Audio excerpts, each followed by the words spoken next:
Welcome to the Deep Dive Books channel, where we hope you find something valuable every day.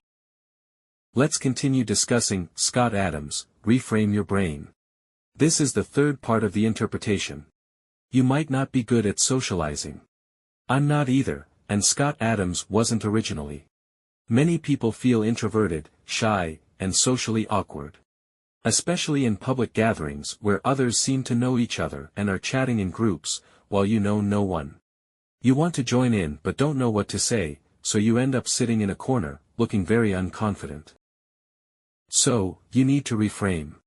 Adams provides some practical tips, and I think these tips are based on a few fundamental rules. What you really need to learn isn't social skills, but understanding others. If you fully understand a few simple truths about human nature, you'll be able to navigate social situations with ease. Let's think this way: socializing isn't that hard.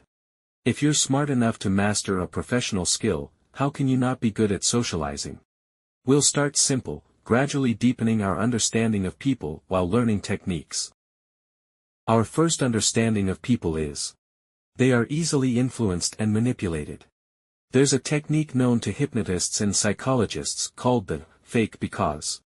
I looked it up, and this effect was discovered by a psychologist named Ellen Langer in 1978, known academically as the because heuristic. The because heuristic means that when you ask someone to do something, even if you give a reason, that's not really a reason, it greatly increases their compliance.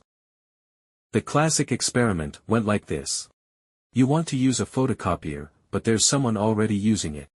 Normally, you should wait, but you want to cut in line. The experiment tested 3 ways of asking the person in front to let you cut in line. 1. Simply saying, "Can I use the copier first?" Only 40% agreed because there's no reason to let you go first. 2. Saying, "Can I use the copier first? Because I'm in a rush." This seems like a reasonable reason, and only 6% refused. Interestingly, the third way was, "Can I use the copier first? Because I need to make copies." Isn't that obvious? Of course, you need to make copies. But guess what? Only 7% refused, almost the same as giving a valid reason. Just because you said the word because. This reveals a side of human nature. People's cognitive processing is very automated and inefficient. As soon as they hear a reason, they comply. Regardless of what that reason is. Adams loves using this trick, claiming a 90% success rate. For instance, when having dinner with friends and fighting over the bill, you could say, "I must pay because it was your birthday 2 months ago." Adams even used this trick to help some OCD patients. Obsessive-compulsive disorder, OCD, means you dislike a behavior but can't stop it, like compulsive hand-washing. Adams suggests reframing it like this. Instead of thinking, "I must continue this behavior or something bad will happen," think, "I don't need this behavior anymore because less is more." What does less is more mean? Nothing, really. It's just a reason that's not really a reason. But it works wonders. Adams often uses this phrase in business meetings. He makes a suggestion and then says, "Because less is more." And people agree with him. The beauty of less is more is that, it sounds profound, like something Buddha would say. It fits any situation. I've also heard of an experiment where college students randomly asked strangers to borrow their phones, saying, "Can I borrow your phone to make a call?" The students underestimated how willing people would be to lend them their phones. In reality, as long as your request isn't too troublesome, people are inclined to say yes. Understanding this gives you confidence. Let's talk about how to chat with strangers. The key is confidence. Rather than seeing confidence as innate, see it as something gained through practice. Scott suggests reframing social situations by assuming everyone is just as socially awkward as you are, and they're waiting for you, the social expert, to break the ice. This brings us to our second understanding of people. People care about themselves, not you. Strangers especially. Don't worry about social awkwardness. Your awkwardness doesn't matter. Others are focused on not being awkward themselves. If everyone's awkward, you don't have to be. This is a principle we've discussed before. If you go to work with mismatched buttons or a black eye at the supermarket, no one will notice. Everyone's busy with their own issues. With this basic understanding, you can learn 3 levels of conversation techniques. The first technique is to ask people about themselves. Start simple.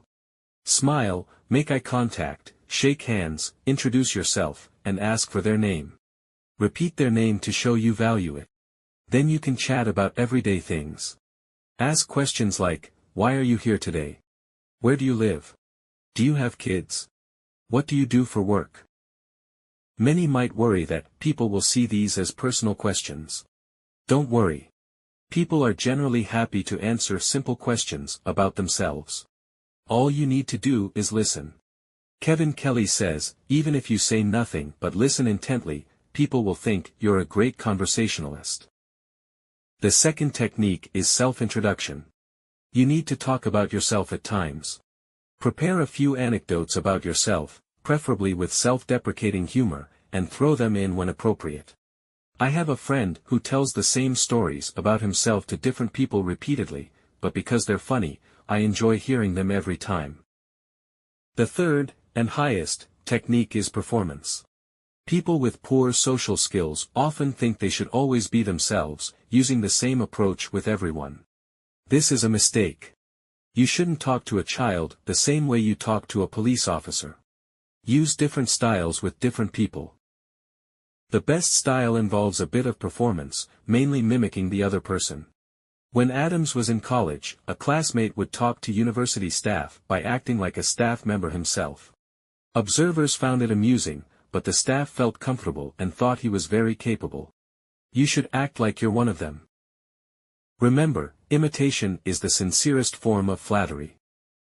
Finally, let's discuss deeper communication. Our third understanding is, you need to know what people truly want.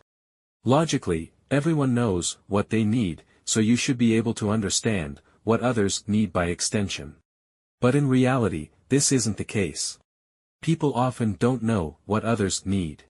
This is very strange, but once it's pointed out, you'll immediately understand. Let's start with what others don't want. They don't want your advice. You see someone doing something wrong, and you offer advice. But especially for adults, this often puts them on the defensive. Giving advice implies you're superior. In Chinese, this is called dad tone, in English, mansplaining. Many social guides suggest not giving advice. But not giving advice feels wrong too, because you do want to help. So, what should you do? One way is to provide information. Just information, for reference, without advice. If they use it, they'll draw their own conclusions on what to do. It's their decision, so they won't resent it. Another way is to help them sort out their thoughts. Without commenting, just let them explain their thinking to you, and they'll see the flaws themselves. A more common approach is to offer empathy. Often, people don't want to solve their problems. They just want to vent and get your support and understanding. When Adams was a teenager, he worked the front desk at a resort, handling complaints. His boss shared a secret. Many issues are unsolvable, but most guests just want to vent. So, the boss created many forms. When someone complained, Adams would say, "What's the problem? Let me fill out a form." The guest would feel satisfied, even if the problem wasn't solved. What people need most is praise. It's unreasonable. Everyone wants praise, it's easy to give, yet there's so little of it in the world. If you can spot others' strengths and casually give praise, you'll not only improve your relationship but brighten their entire day. Praise is cost-free, and you don't need to worry about making them arrogant. Adams, now 65, has praised people daily for years without any negative effects. Rather than seeing praise as insincere, consider not praising to be almost immoral. There are some needs that shouldn't be met. Some so-called strong personalities love to confront and even PUA others. How should you deal with them? Adams suggests these people are toxic, not strong. They're rational individuals aiming to feel superior by making others fail. You should block such people immediately. The techniques discussed here are simple, and the underlying principles are straightforward, but few people actually do them. The key is to learn to see things from others' perspectives. Being able to switch perspectives is the beginning of wisdom. Finally, can I ask you to share this video with your friends? Because this is the third talk in this series. That's it for today. Next, we'll discuss intimate relationships. If you feel there is value in this, please like, subscribe to this channel, and leave your thoughts or suggestions in the comments section. Let's grow together and read more good books.